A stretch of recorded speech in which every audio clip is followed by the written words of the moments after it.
LinkedIn presents.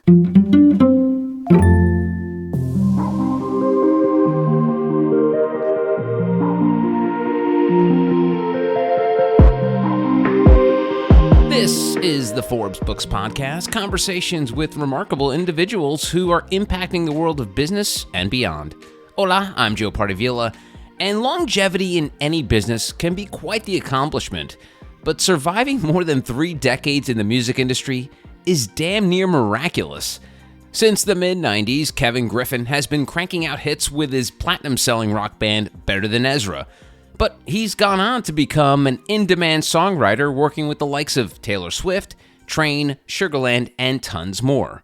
Kevin's creativity has fueled his career and inspired him to write The Greatest Song, a business parable that tells the story of a fictional songwriter navigating the highs and lows of his career, redefining success, and paving a new path to happiness.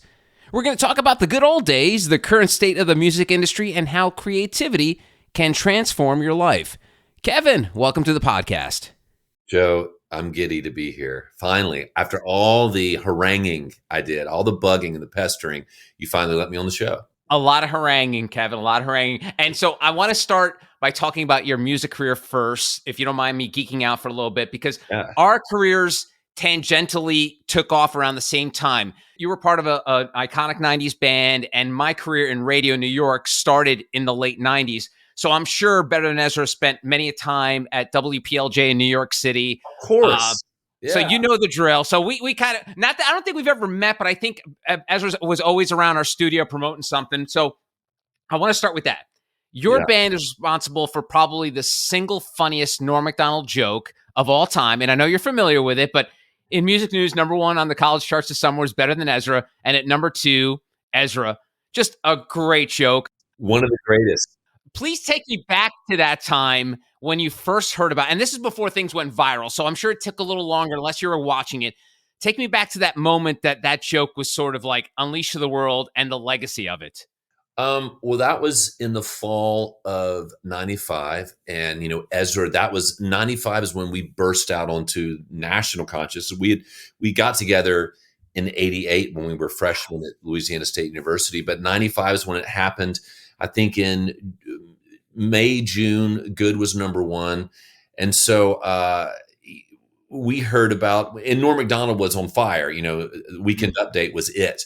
And we loved it when it came out, that bit to be part of the pop culture of, being mentioned in SNL, even if you're the butt of a joke, And this was just cool. It was just funny. So it was amazing. And, there were a lot of firsts and a lot of moments, to remember that happened that year.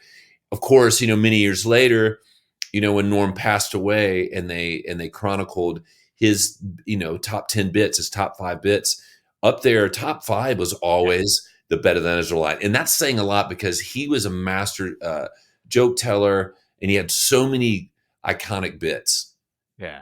Yeah, no, awesome. Yeah. And you're in great company there. And talking about the 90s, as Gen Xers, you're a Gen Xer, right, Kevin? Oh, yeah. I think it's safe to say. 68, brother. Nice. All right, 74 here. And so I feel like we came up in a time where even though the music career and media careers have always been difficult, man, the 90s were good to a lot of people, as you know, Kevin. And you mentor a lot of folks now in the 2000s. When you start to talk about the 90s and just the excess in terms of like being able to travel in class and you're getting all this money, you're on TV constantly.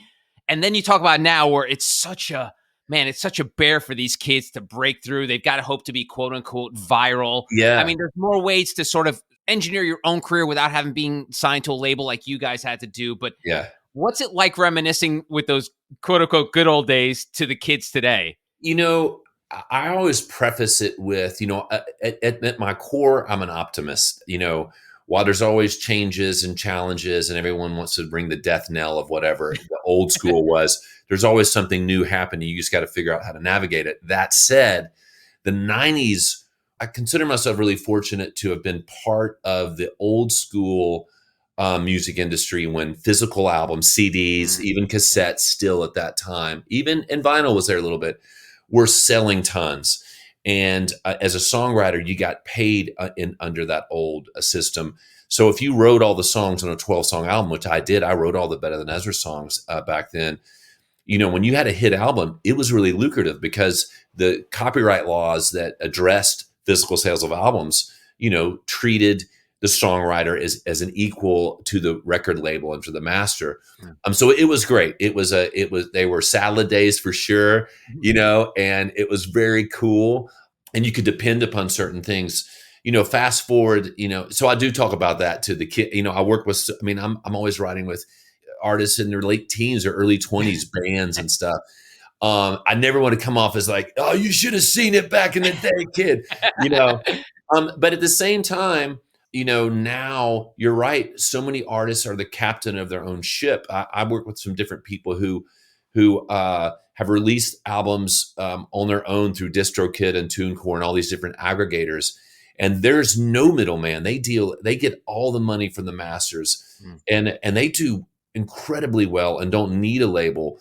But it's they're big on TikTok or like you said or YouTube or whatever. It's so much harder to have a long career. It happens, and there's tons of money being made in the industry, but it's a different, more rarefied feat to really have the big stardom being on Saturday Night Live, Letterman, Leno, Conan, which we were able to do. So I consider myself very fortunate. That said, there's more immediacy now and more ability you could be anywhere in the world. And if you have music that translates that people identify with, suddenly you can go from making a song on your laptop to being the next big thing. I want to stick in the 90s for a second, but let me set the stage for people who are listening now, Yes. thinking about you reminisce about the 90s, how good it was, especially if you were a songwriter, you would sell physical albums. Nowadays, it's all streaming. And from what I understand, you know about this more than I do, that it's basically pennies on a dollar for streaming. Yeah. Like if you get a streaming play, it's nowhere near as impactful as selling a record back in the 90s.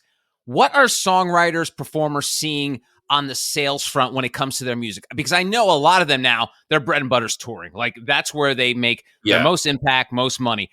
What are the revenue streams like when it comes to music in connection to streaming? Well, roughly the revenue that comes in on a dollar basis for a song, half of a dollar, 50 cents goes for the master. That's split off for whoever owns the physical recording, the label or the artist. The other half traditionally would go to the songwriter. Well, what's happened and that was the way it was when CDs were selling albums and stuff like that. Now, though, the last copyright decree that was written in law was the 1972 copyright law. Clearly, It didn't address digital because digital was fantasy. It was sci-fi. It was the Jetsons. So when it came time for the streamers, Tidal, Spotify, etc., to determine what they're going to pay the songwriters, it's not surprising they decided we'll pay them nothing. We'll pay 0.00001 per stream. And so as a result, making money from streaming as a songwriter is you don't make any money. Where the money is made, though, is if you're a label and you own that other 50% that the master use, streamers are paying the owners of the master the same as they paid for physical albums. And there's a reason, because the major labels own parts of the streamers. So they're paying themselves. You can still do very well as a songwriter for broadcasts like radio, that BMI and ASCAP that they collect. But if you're purely a songwriter and you don't own any of that master, you're struggling. That's why I always counsel, artists, know how to produce, know how to get an ownership of that master. Don't give the master up. Keep a piece, even if you sign a deal, so you can get that money. So if you do have a part of the master, you can make a lot of money. The labels now are doing better than they did in the heyday of the old school regime, because so many more people have premium subscriptions to streaming, and the pay that is being paid for the master is the same. So they're crushing. There's a lot of money to be made. You just got to know where to go. And, you just got the old way of making your money as a songwriter has changed. It's like that old book, Who Moved My Cheese? that Yeah. actually based my book on, there's certain business parables that were hugely successful that I used as kind of inspiration. Who Moved My Cheese, it's about these mice in a maze always go to the same place to get their cheese. And then one day Mm, that cheese doesn't come the same place. And it's a parable about the mice that stay there thinking it's going to come back to the way it used to be versus mm. the mice that go out to search for where new cheese is. So if you're still sitting there waiting for the cheese to come as a songwriter, it ain't coming. You got to Oh, man. move on. And I want to talk about kind of some eye-opening moments that you had along your career. So I remember this story when Bare Naked Ladies, one of your contemporaries, Oh, yeah. came to our studio, great guys, and they told the story of when 1 week popped, Yeah. they went on their first major tour. And they're like, we're going to go and we're going to stay at the best hotels in the world. We're going to have like 5-star experiences. And they're like, this is going to be great. We're rock stars now. We're no longer this scrappy college band that's Oh, yeah. playing, for the University of Wisconsin, Green Bay. So they go on this tour and then the tour ends and they get a bill and they're like, what's this? They're like, What? oh yeah, you guys have to pay for the hotels, not the label. Oh, yeah. And to them, it was a shocking experience. They're like, oh, we're not doing that anymore. No. So did you have a moment like that where you were like, when you became this rock star and you were expecting all of the fruits of your labor to pay off, and then all of a sudden the piper comes to get paid? Did you have one of those moments? Well, it's funny, just bringing in Bare Naked Ladies. Right before we started this podcast, I was talking with Ed Robertson for Bare Naked Ladies. He's a pal. We've written together their past 5 albums, so all their recent singles I get to write with them. There's no funnier or smarter guy than Ed Robertson. We actually we knew that tour support, that's what you call it, tour support. Yeah. We knew that was recoupable. So there were moments of excess, when we get picked up in a limo by the radio guy in Philly or New York, and he's like, let's go eat, let's go to Ruth's Chris or Capitol Grill or insert some local, or Charlie Trotter's in Chicago, which was still around. We knew that was recoupable. It didn't stop us, but at the time, all our albums were doing really well. So we were like, it's a drop in the bucket, go.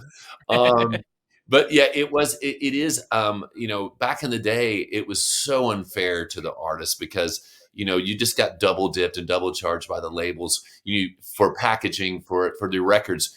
And you didn't know it, but the labels owned the printers. They owned the package. So that, again, they were double paying themselves and double dipping. But, there's a little bit more equity now. But yeah, those were those rude awakenings. That's funny. And so fast forwarding today that now, because you don't have enough going on in your life, Kevin, now you're an author. You wrote this book called The Greatest Song. And I want to talk about the creativity piece because speaking to the creatives for many, many years, the idea of reading a book about creativity is so gauche. You can't learn to be creative. You've got to just do it. You got to starve. You got to play. You got to play the streets. So talk to me about the inspiration for this book to help people with their creativity. Well, the inspiration, it started about 6 years ago. They say that nothing good happens in a bar after 2 a.m., especially a bar in New Orleans during Mardi Gras. But one time I ran into a buddy, a serial entrepreneur, a guy named Brady Wood, and he was in town with his YPO group. And everybody listening to this knows what YPO is, Young Presidents Organization. And they had Malcolm Gladwell in New Orleans speaking to them. And Brady just casually said, hey, would you ever want to speak to our chapter in Dallas? And I was like, yeah, I'll do it. And then I went about my way. And a few months later, it was almost time for me to speak to this group. And these are very successful men and women. And I was like, I need to speak about something. And then I realized that, through my career, the ups and downs of, as a performer, then more success as a songwriter, writing for people like Taylor Swift and James Blunt and Sugarland and all these different bands that I've developed or had to learn different tools and practices to stay successful and inspired and nimble and always evolving. And I realized before I did that first speech that the things I do as a musician to stay successful and creative are things everybody does in their business if they're smart. But the cool thing I could do is I could couch it in the music industry, which is interesting, and I could sing my song. So I started doing these speeches, and it started with YPOs, and then it went to things like Live Nation and Google and Salesforce and Nike and Disney. And a few years ago, I was really talking to my agent, and they were like, if you want more speaking gigs and you want to do better in them, you should write a book. And I'm an English major from LSU, Louisiana State University. I wrote a book at the beginning of 2000 that I was editing, and then the Hangover came out, and it was a much funnier, better version of my book. So I was a little discouraged. So, but a couple years ago, when my agent said, think about doing a book, instantly I thought about a business parable, and some of the books that I like Who Moved My Cheese, Rich Dad Poor Dad, Tuesdays with Morrie. I love narratives, and a lot of my songs are story based. And so I think that people are able to learn things when they're reading a story, and it's kind of by osmosis. You don't even know it's happening. So I decided to write this business parable about a journeyman songwriter named Jake Stark rather, living in Nashville, and he gets dropped when we meet him. And in the same week he gets dropped, he's introduced to this enigmatic 28-year-old billionaire, genius named Sir Daniel Smith Daniels. And yes, I voice all the voices in the Audible version of this. Nice. And we find out that they know each other from long ago. But Sir Daniel asks Jake, "Hey, look, I want you to be part of the hottest music publishing company in Nashville, The Row, which he started. And I want you to write with these 5 writers, and they're gonna demonstrate these 5 practices of something I call the method. And it's how to stay creative, nimble, successful. And because what you find is as you get older in business and in life, that staying creative and being inspired can't be a passive thing. It's got to have intent. You got to go out and seek it. And that's what I talk about in the book. How do you? Because when you're young and you're just out of college, you're full of inspiration, like your relationship with your parents, your peers, your first love, your first heartbreak, the music you identify with in college, everything is so fresh. After that, though, you got to go out and seek inspiration, and always growing and leaving the comfort zone and changing your attitude. And that's what I talk about in the book. And I found that it really does have to have intention. And when you do it, it works. And it's not just, something I'm talking about. I really drew off of what people in my business like Max Martin and Pharrell do, and then what the business greats have done, all going back to Jack Welch and different stuff. There's all these parallels that people who are successful in business do. That's awesome. Those parable books are also. I love the Alchemist is a great one. Oh, yeah. Yeah, the Go-Giver. I'm sure you've read the Go-Giver too. Listen, the Go-Giver was instrumental in how I designed this book. I love when you said it there, Kevin. It was like, wait a minute, I'm getting Go-Giver vibes here. Yeah. Well, I'm telling you, it is that. And what I found, full disclosure, what I found being a English major snob, that like with Who Moved My Cheese, that was 49 pages cover to cover, and the writing is terrible. Yeah. It sold 14.1 million copies. Then this was 6 years ago. And I was like, wait a second, this sold 14 million copies and it's terrible writing. I can do this. And then you're like, no, wait, this is really hard. What I realized was the bar was, as long as the message is right, the writing didn't have to be good. But that said, I write for a living. And once you start anything, you want it to be good. And once I started writing it, I was like, wait a second, I've got a hold of something here that's resonating with me. It's resonating with my editor. This is good. And so, but the inspiration was like, okay, the bar is low. I'm going in. I'm doing this. Oh, that's awesome. And I was curious because, we were having fun reminiscing about the 90s, but yeah. I wonder what like 90s Kevin or late 80s Kevin would think about old guy Kevin who's talking to the man, like you're giving corporate speeches. Like, have you kind of like made peace with yourself of like what young version of yourself would think about the older version of yourself? You know what? That's funny. But here's the deal.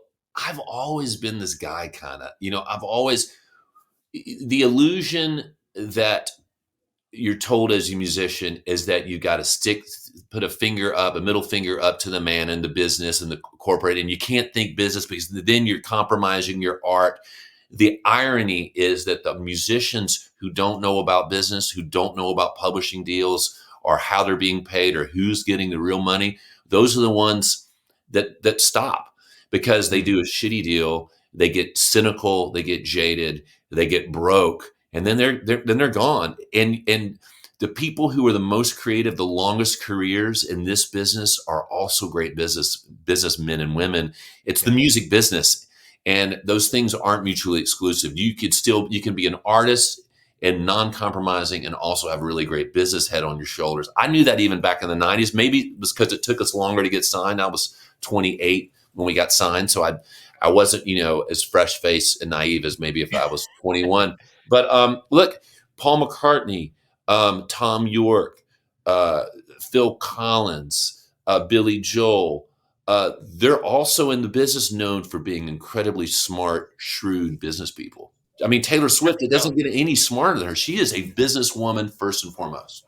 Yeah, absolutely. And it's very funny too, because just thinking about the world of entrepreneurship and the world of music, even though they don't seem similar, they really are. Because one thing I've noticed from doing business journalism for the last 3 years is that a lot of entrepreneurs are what is called subject matter experts. They have this idea for this product or service that they sell to people, but they don't have the business acumen side. So their company inevitably fails, or they need to have someone come in to do the business side. So it's funny how being a musician, being an artist is not that much different from being an entrepreneur and being a business owner. It's not at all. You're constantly coming up with new ways to disrupt your business, and how do I approach it a different way? How do I carve out some market share that I haven't done yet? Music is, what I realize is that in my own industry, in music,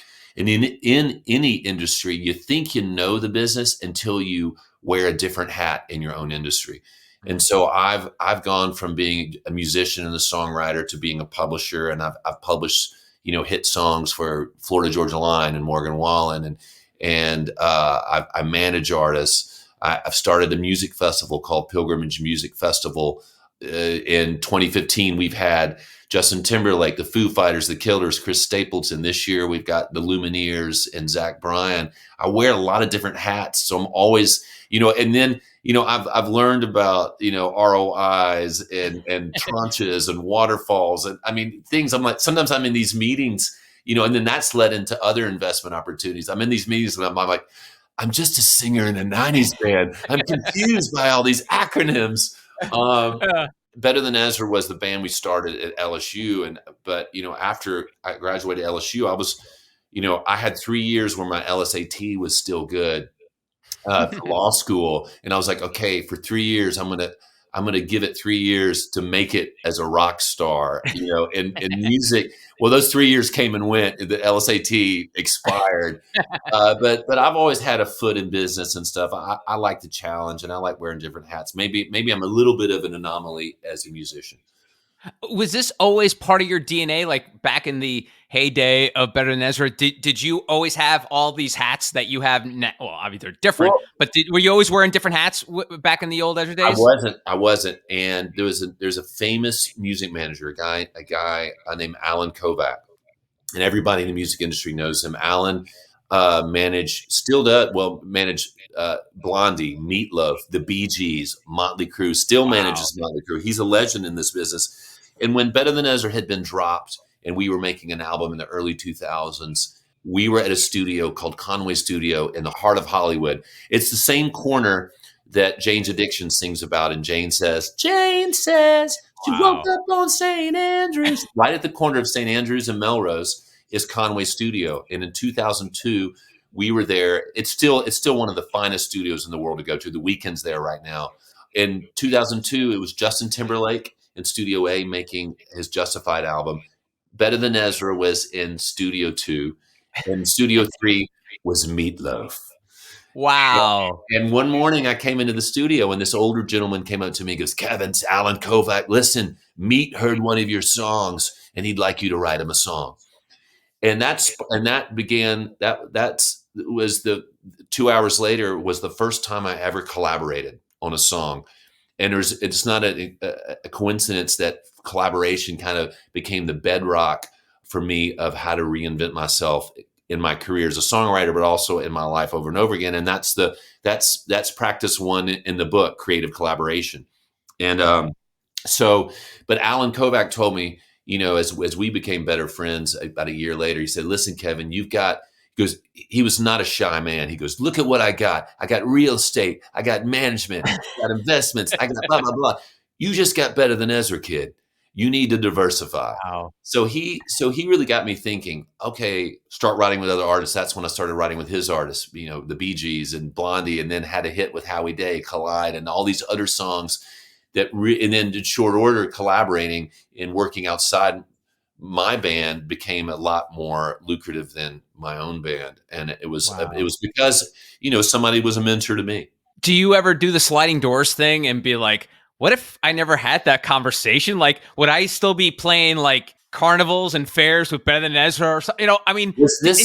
Did you just make a Gwyneth Paltrow sliding doors reference? Yes. I like to use it from time to time. You get the reference, right? Sliding doors. I do get that. I do get it. Yeah. If that moment did happen, do you look back and be like, where would I be right now? Because obviously you're a talented, smart dude, but you needed sort of that nudge to be like, hey, diversify your interests, do other things. Did you even think about diversifying things before that encounter? That's a good question. If I hadn't run into that moment hadn't happened and I collaborated with, would it have happened? I don't know, man. I do know that I wouldn't have just stayed only doing Better Than Ezra, and by the way, the county fairs can be very profitable. I'm sure there's a reason you guys do them. I mean, we do them, but everybody does them in casinos. Things that you used to kind of be embarrassed about. Casinos are very big now. That's a good question, man. There's so many things I look back on my career and like, oh, we should have gone with this single. If we released Desperately Wanting as our first single off the second album, it would have been as big as the first one. But at the same time, there's so many things I did do right and that did happen right. One of those was meeting Alan Kovac and having to diversify. So I don't know. Maybe, who knows? Maybe I would have left music altogether. I don't know.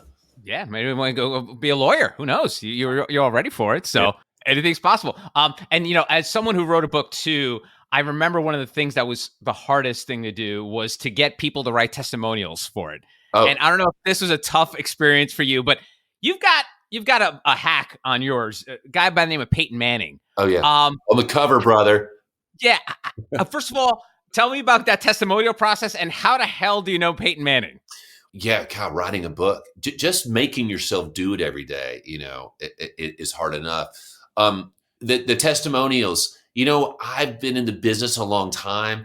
And when you're in a band and, you're playing all over and you're meeting people, you end up getting some great friends. But as far as the Mannings go, I'm from New Orleans and I've known those guys forever. So Peyton and Eli used to, when Peyton was in Indy, he would come up on stage and he'd bring his offensive line to our shows. He'd come up on stage. That's one of our songs this time of year. He would throw the football out. And when we played in New York, when Eli was with the Giants, he would come to Irving Plaza, wow, and throw the football out. So I definitely reached out to Peyton, and sent him the book and said, please, write a testimonial.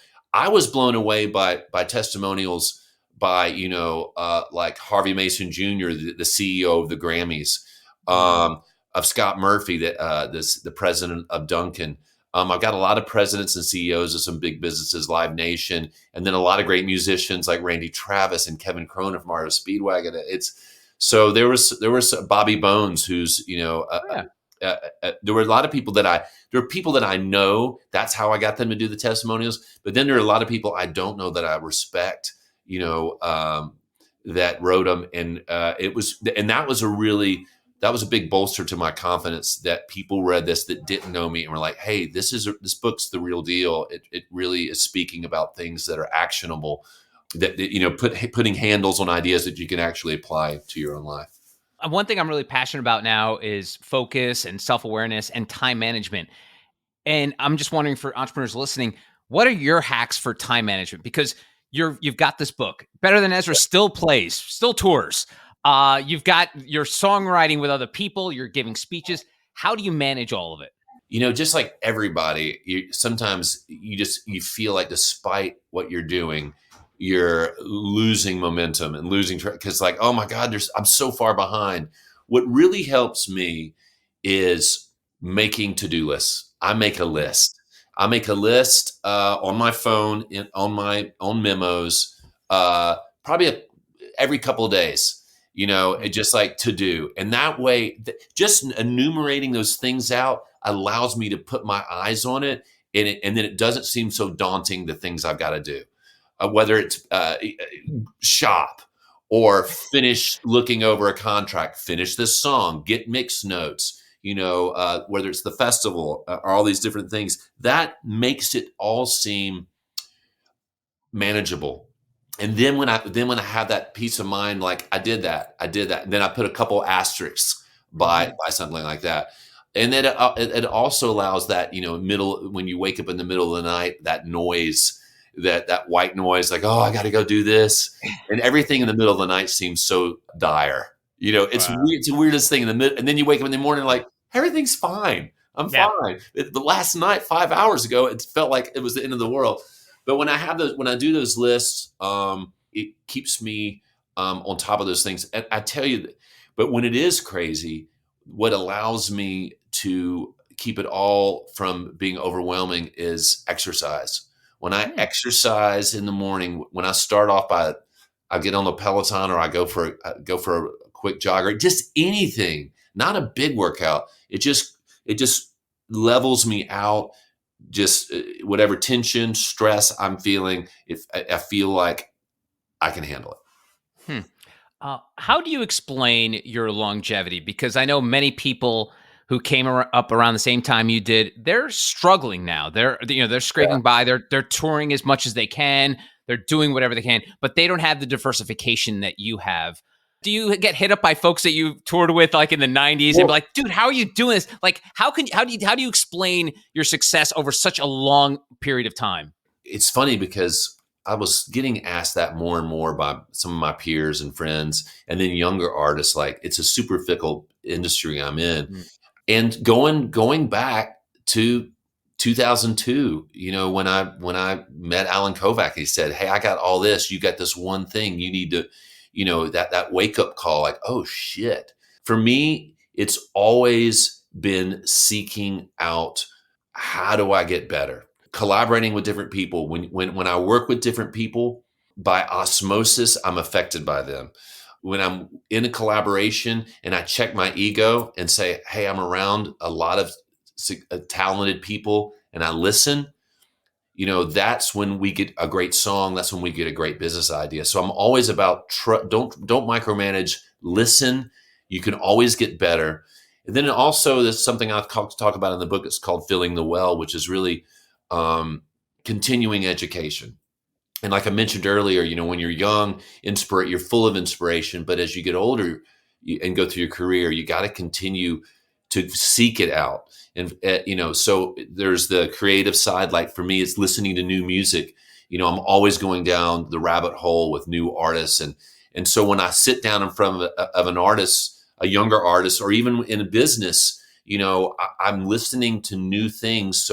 But you can't help but be influenced. So like I'll be listening to some song on New Music Friday, and then I sit down an hour later in that next session with a 20-year-old, but I play something that sounds relevant. If I played Good from 1995, they'd go like, this sounds like my grandpa's music. But it's also, but Filling the Well also extends to business, and there's no end. There's no excuse to not know what's happening in your business. There are podcasts, books, radio, trade journals, to let you know what's happening in your business. And when you know what's happening in your business, you're able to connect the dots. It's like you go from a checkers player to the girl in Queen's Gambit or Bobby Fischer. You become a chess champion because you can see the next moves.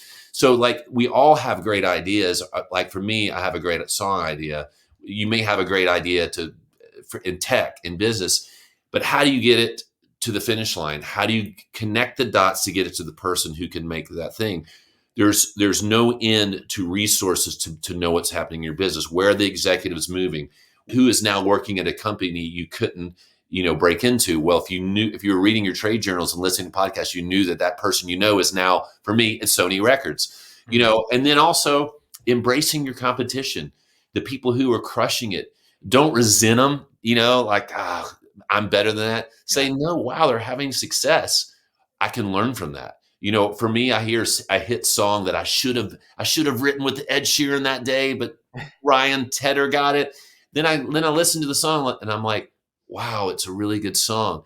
And then without fail, I'm using one of the tricks of that song in my own song. I know it's a long-winded answer, No, I love it. but it's always about, those are two of the things I talk about in the book. The other one is changing your attitude, and it's attitude, not maybe what your parents or your coach would tell you, Joe, you need to change your attitude. Yeah. But it's attitude, how it's used in aviation. And there's a scene in the book where our protagonist, Jake, goes up in an old Cessna 150 with this old guy named Shane Sawyer, and they do barrel rolls. And he teaches them about attitude in aviation, which is your orientation to the Earth's surface. Altitude is how high you are from the ground. Attitude is what is your orientation? Is your nose down? Is your tail up? Are you yawing to the left or right? Specifically, when you're landing a plane, how do you land it?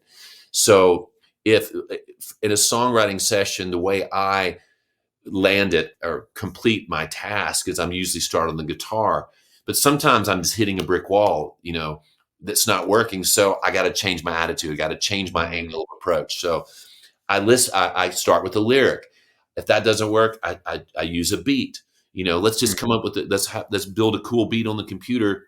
If that's not working, take a great song and reverse engineer it. Start breaking apart the component ideas of a great idea. And it doesn't just have to be a song. It can be a business you love. What are the things you love about that business? What are the component parts? And then when you start changing your attitude, you do it with a beat or a lyric or reverse engineer. Without fail, suddenly an idea comes out of that.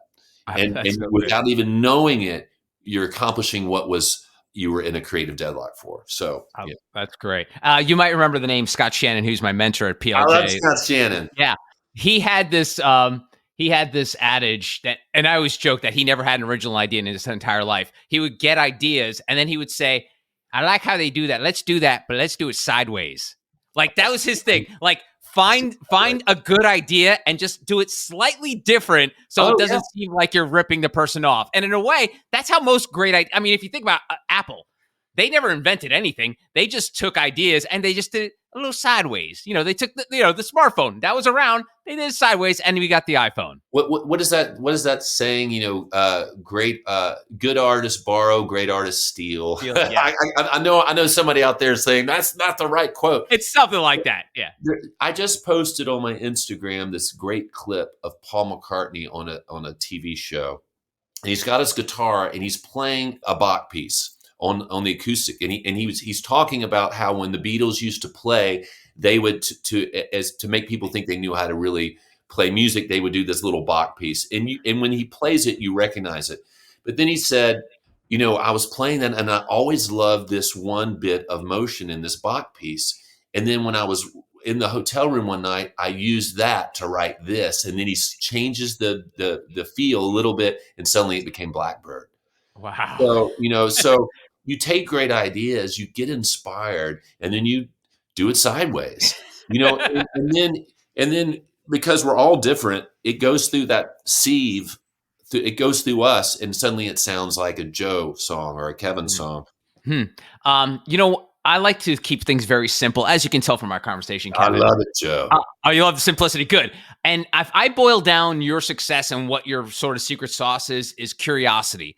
And I feel that this world, one of the main thread lines as to why there's so much problems in where we're living is people lack curiosity. I think that's why relationships fail. I think that's why people aren't very good listeners, because they just don't care about, think about the polarization of politics. People stay in their own silos, so they don't care what the other people are thinking. Or in relationships, once a husband and a wife stop caring about what the other person's doing, then pretty much they should be done. Curiosity. Do you feel like that's been a big driver in your life? Absolutely. And what I'm glad you brought in, kind of like relationships, because what I've kind of found, and in the book, and I hate it because I watched, like Morning Joe, and when there's people hawking book, they keep wanting to bring it back to the book. Not the book. You're a professional, Kevin. You're doing it. I swear to God. what I realize is that for me is that how I conduct myself in business, if I do it if I do it right, that if I conduct myself that way in my personal life and with my friendships, I just found it's all connected. There's this line on just how to conduct yourself and how to continue to be curious. The kiss of death in music, but anything, is getting cynical and jaded. If you're cynical about the potential of your relationship to continue going, it's going to be over. So collaboration, listening to each other, always seeking to be inspired, getting out of your own way, leaving your comfort zone.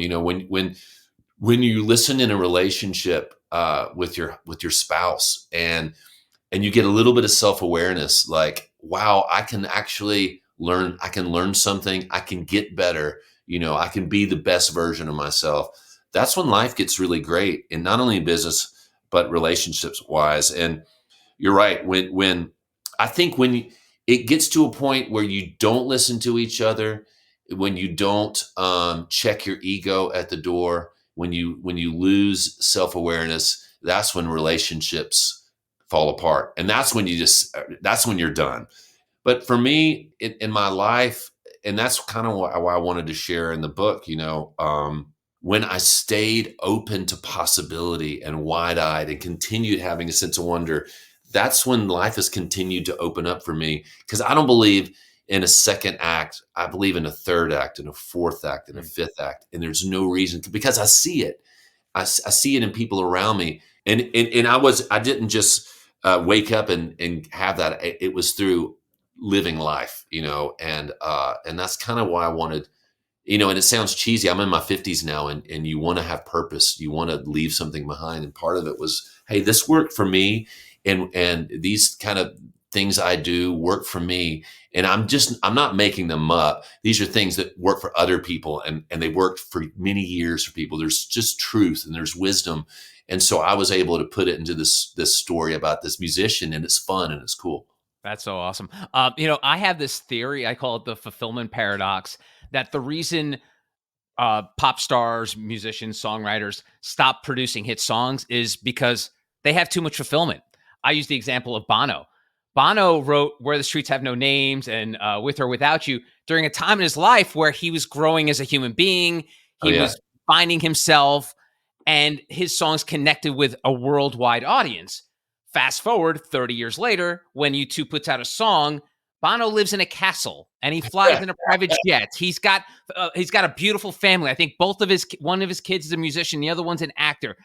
And so I feel it's hard, and maybe it's something about the alchemy or the chemistry or the magic pixie dust of songwriting, that once you get to that point, you're still a great songwriter, but there's the connective tissue that connects you to an audience is different. So it doesn't have that sort of pop. Like you can listen and be like, wow, that sounds good, but it just doesn't pop like it used to. It's funny. I think there's a few things that are part of that.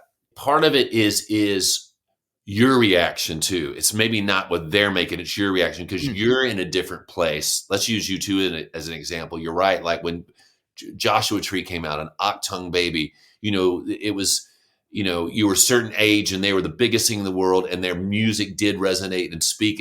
And he wasn't the legend and the icon. There are still amazing songs, even on Songs of Innocence. There are some amazing songs.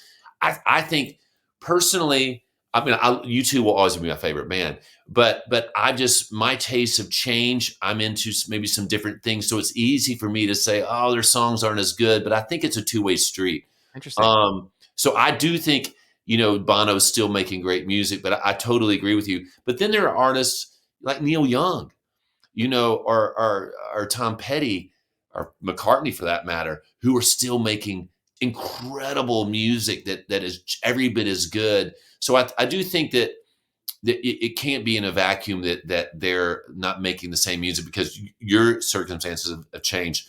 I do think, though, there is something to be said. Look, you're not going to put out as many songs or have the urgency when you're so comfortable in life. It's human, So is Bono going to be is he going to be in touch with the zeitgeist that he sang about, in the late 80s. Yeah. That's a question. But then there are other artists who wrote great music early on, and they quit evolving.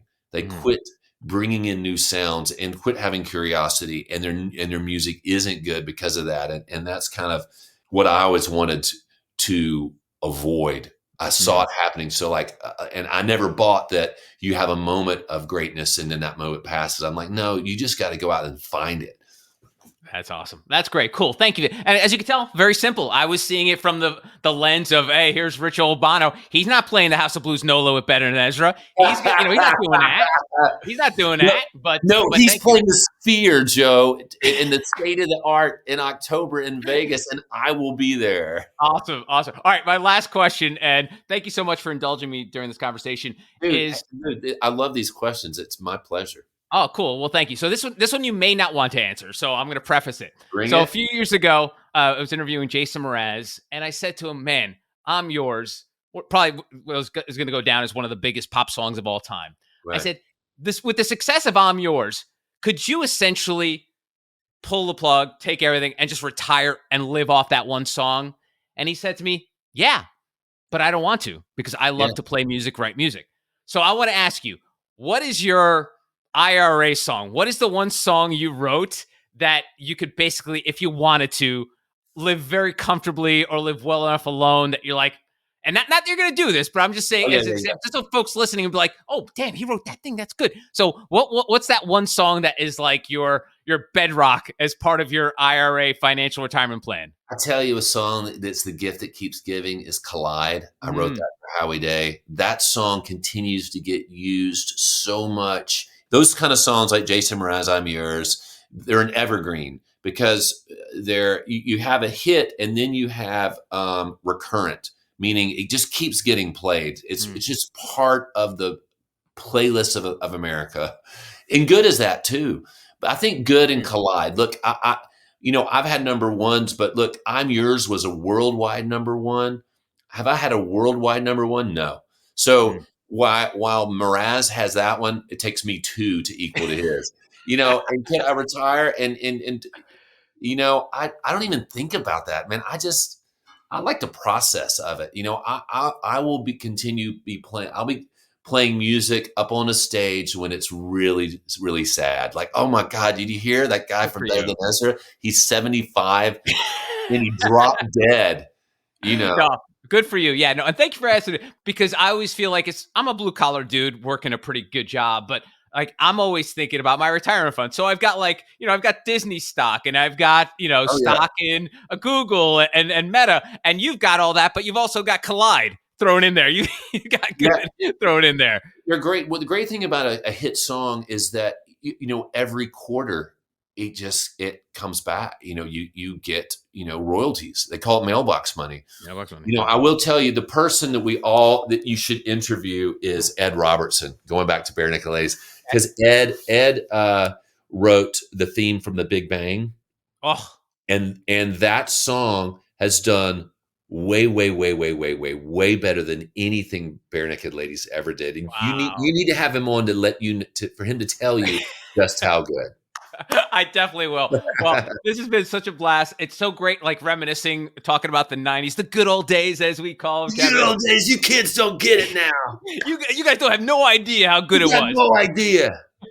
Why do I go to an old New Yorker? You guys have no idea. But from New Orleans, what's that voice? Two things. If you don't want to spend any money on this book or the audio book, listen to the soundtrack on Spotify. It's the greatest song, original soundtrack. There's 5 songs that are written in the book. They're actuals. We turn them into real songs. And then if you want to hear me do all the different character voices, listen to the audio book. I had so much fun doing it. I kept leaning over to the producer. I was like, am I going to get canceled doing this impression? And he's like, no, it's great. Go. Although, Kevin, I will say, and I'll let you go here after this. I produced over 10,000 hours of audio my entire life, over 20 years. I will say recording an audiobook might be the hardest thing I ever did. And this as well, is because if something is typed, you can't say you're. Like it's a very specific way of doing things. And it seems like you had a blast doing it, but it wasn't easy, right? it wasn't easy, but it was fun. I got really lucky. I was writing with this girl named Claire Garesso and saying, yeah, I'm going to do an audiobook. I've got a beautiful studio at my house. I'm like, I know how to, I produce records for a living. I know how to do an audiobook. I learned that, no, you don't know how to do an audiobook. It's its own, but she said, but my husband has a company and they do most of the audiobooks for Audible out of Nashville.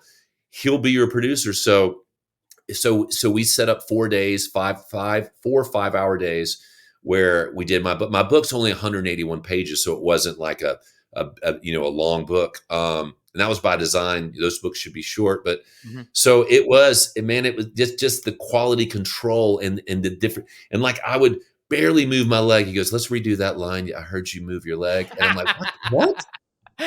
So it's its own discipline. And there I was again, having to learn wear a new hat in a business I've been in 30 years. And then like, oh, you don't know about this part of your business. So it was really cool.